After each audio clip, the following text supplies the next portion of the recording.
Hey guys, just gonna do a quick tutorial on this new Analyzer spreadsheet.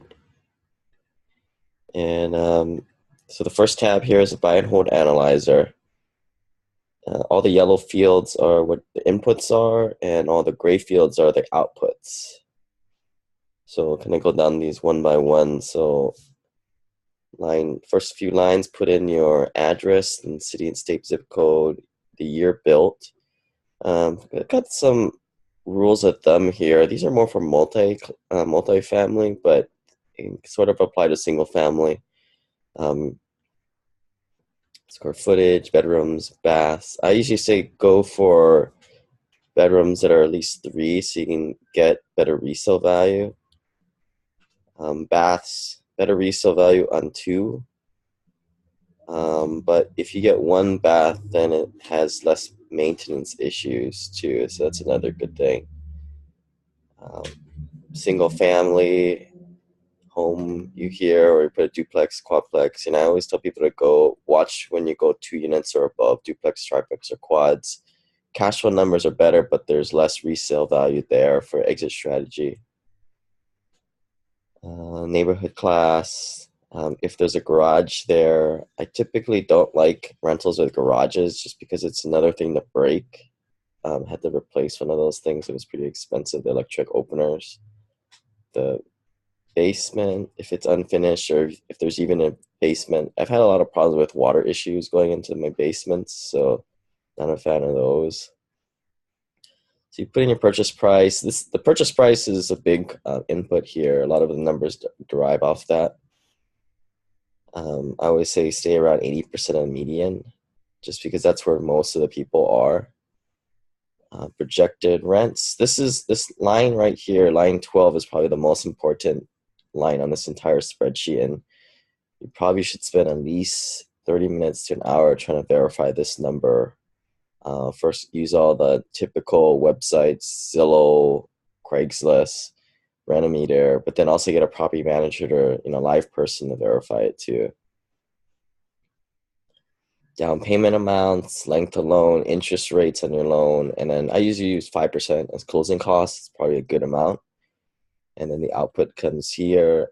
This is where you put in your expenses. So taxes is usually going to come out to about 7%. But again, you always want to verify this on your own. Usually after you buy these things, the property values will typically go up, especially if you're buying distressed. So be on the lookout for that. For the insurance, use about 2%. But always verify that with your insurance broker. Let me know if you need a referral. Property management will take at least 8 to 12% per month. But then what a lot of people don't realize is that you've got to pay these guys to get a new tenant in here. So the assumption I use, and you can see my formulas here, is 1 out of every 2 years you'll have some kind of turnover, and you'll have to pay the first month rent up fee as a listing fee. So I have that accounted for here. Vacancy reserve.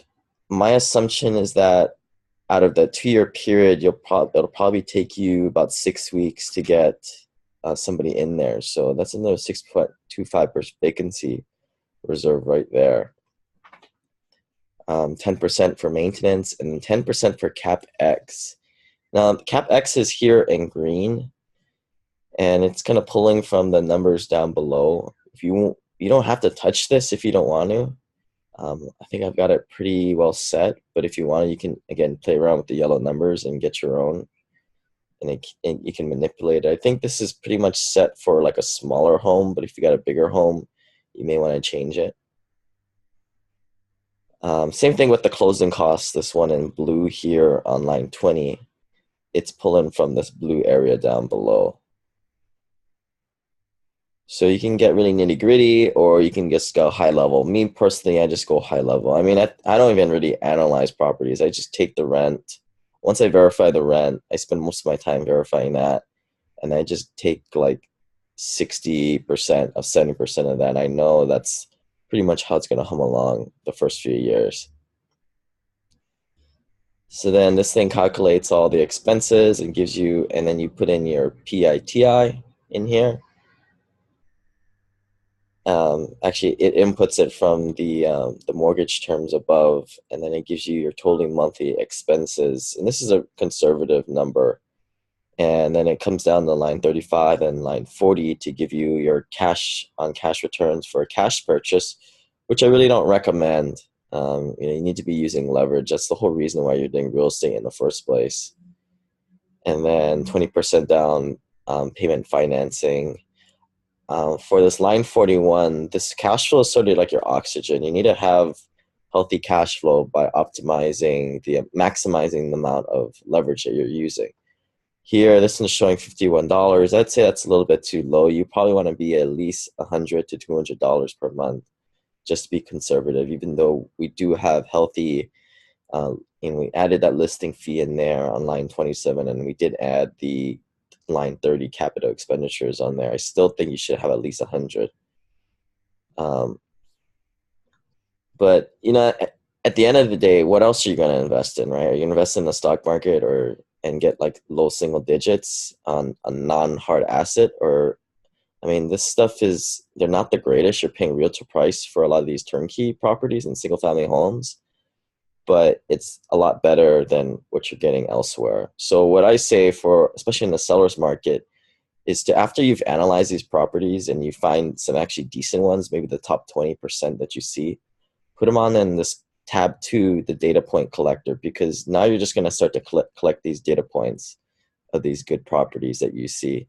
Because I mean, if you take all the data points that I collected when I was buying these single family homes, yeah, they're going to be a lot better than you because I bought it at a different time, but it's all relative. So you need to probably get a bunch of data points. You're going to have to add rows, copy, right click in here, copy it, paste another row, and just start to get like a feel for the rent to value ratios and the rents and the purchase prices. Those 3 cells are the ones that key in on here, so that you know kind of where the water level is on a good deal, so that if like a $900,000 property comes up and it rents for $950, just to grab it right away. Because things change, the market changes, the numbers change. Today you're finding, I mean, I was buying like 1970s, 1980s product that meant the 1% rule that rented for at least $950. Today you can't find that. I mean, you'd be lucky to find that in the 1950s or later era. And this is a home that's about 10, 20 more miles away from the city center. So you may also want to pay attention to that, because those are some of the games that these guys are playing these days just to hit the numbers that you guys are looking for. Also got a fix and flip calculator in the back here. I don't know why you would want to do that. Maybe if you don't have any money, you need to fix and flip or wholesale. But I'm always for just the buy and hold boring stuff. So if you guys got any questions, shoot me an email at lane@simplepassivecashflow.com. Thanks. Bye.